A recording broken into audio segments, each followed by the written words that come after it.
स्वागत है दोस्तों हमारे YouTube चैनल धर्मा हिंदू में। तो दोस्तों आज हम आपको बताएंगे माघ मेला 2023 कब लगेगा और इसका पौराणिक महत्व क्या है। तो दोस्तों सबसे पहले चैनल को लाइक सब्सक्राइब शेयर जरूर कर लीजिएगा दोस्तों।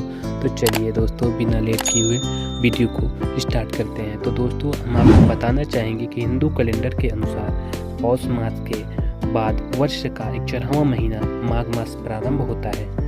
पौष पूर्णिमा के बाद यह माह प्रारंभ होता है। अंग्रेजी कैलेंडर के अनुसार इस बार यह माह 7 जनवरी 2023 शनिवार से प्रारंभ हो रहा है। इस माह की महिमा और महत्व का वर्णन पुराणों में अधिक मिलता है। आओ दोस्तों तो हम जानते हैं इसका महत्व, नियम, दान और खास बातें क्या हैं। आखिर माघ माह का महत्व क्या है दोस्तों। तो माघ माह में गंगा के तट पर वार्षिक कुंभ मेले का आयोजन होता है। इस महीने में गंगा नदी में स्नान और दान का खास महत्व है। इस माह में माँ गंगा, सूर्य देव, भगवान विष्णु की पूजा करने का विशेष फल मिलता है। इस महीने में गंगा स्त्रोत और गंगा स्तुति का पाठ करना भी बहुत शुभ माना जाता है। अगर बात दान की हो दोस्तों तो माघ में दान करने का बहुत महत्व है। पुराणों में अनेकों दानों का उल्लेख मिलता है, जिसमें अन्नदान, विद्यादान, अभयदान और धन दान को ही श्रेष्ठ माना गया है। यही पुण्य भी है। दान से इंद्रियों भोगों के प्रति आसक्ति छूटती है, मन की ग्रंथियां खुलती हैं, जिससे मृत्यु काल में लाभ मिलता है। माघ मास में खिचड़ी, घृत, नमक, हल्दी, गुड़, तिल का दान करने से महाफल प्राप्त होता है।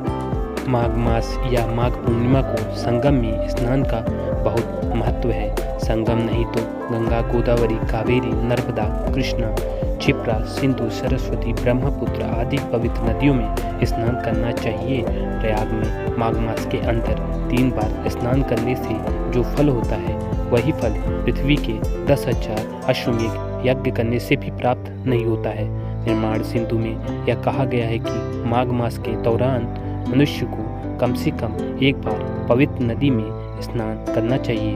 भले बुरे माह स्नान करने योग्य न बन सके, लेकिन एक दिन के स्नान से श्रद्धालु स्वर्गलोक का उत्तराधिकारी बन जाता है। दोस्तों अगर माघ माह में नियम का अगर पालन करें तो माघ माह में द्वारा आए किसी भी व्यक्ति को खाली हाथ नहीं लौटाया जाता है, दान पुण्य किया जाता है। दोस्तों इस माह में किसी भी तरह का व्यवसाय नहीं करना चाहिए। दोस्तों इस माह में तामसिक भोजन नहीं करना चाहिए। चौथा दोस्तों वह यह माह पुण्य कमाने और साधना करने का माह होता है, अतः इस माह में झूठ बोलना, कटु वचन, ईर्ष्या, मोह, लाभ, कुसंगत आदि का त्याग कर देना चाहिए। इस माह में अच्छे से स्नान करना चाहिए और खुद को शुद्ध और पवित्र बनाए रखना चाहिए। इस माह में तिल गुड़ का सेवन करना लाभकारी होता है।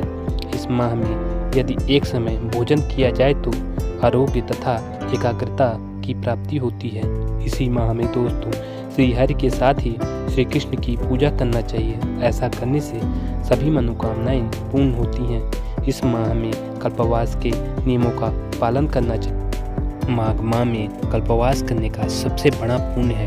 कल्पवास अर्थात कुछ काल के लिए या संपूर्ण माघ माह तक के लिए नदी के तट पर ही कुटिया बनाकर रहना और साधुओं के साथ व्रत, तप, उपवास, सत्संग आदि करना कल्पवास है। कल्पवास पौष माह के 11वें दिन से माघ माह के 12वें दिन तक रहता है। कुछ लोग माघ पूर्णिमा तक कल्पवास करते हैं। कल्पवास से शरीर के सभी रोग और मन के सभी शोक समाप्त हो जाते हैं। ब्रह्मा, विष्णु, महेश, महादेव, रुद्र, आदित्य तथा मरुदगण माघ माह में प्रयागराज के लिए यमुना के संगम पर गमन करते हैं। अगर दोस्तों माघ माह में मंदिरों, आश्रमों, नदियों के तट पर सत्संग प्रवचन के साथ माघ माह का पुराण कथाओं का आयोजन होता है। आचार्य विद्वान द्वारा धर्मांतरण की शिक्षा देने वाले प्रसंगों को श्रोताओं के समक्ष रखा जाता है। कथा प्रसंगों के माध्यम से तन मन की स्वस्थता बनाए रखने के लिए अनेक प्रश्न सुना जाता है। सत्संग के धर्म का ज्ञान प्राप्त होता है। सदियों से माघ माह की व्यवस्था को लेकर भारतवर्ष में नर्मदा, गंगा, यमुना, सरस्वती, कावेरी सहित कई पवित्र नदियों में मेला लगता है। दोस्तों पुराणों में वर्णित है कि इस माह में पूजन अर्चन व स्नान करने से नारायण को प्राप्त किया जा सकता है तथा स्वर्ग की प्राप्ति का मार्ग भी खुलता है।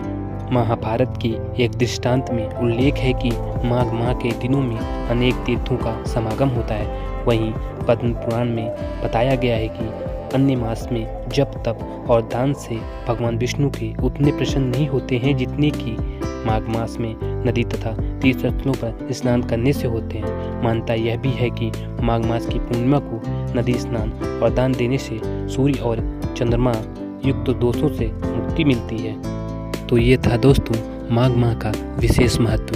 तो दोस्तों जानकारी अच्छी लगी हो तो चैनल को सब्सक्राइब, लाइक और शेयर करने। धन्यवाद। जय हिंद, जय भारत, वंदे मातरम।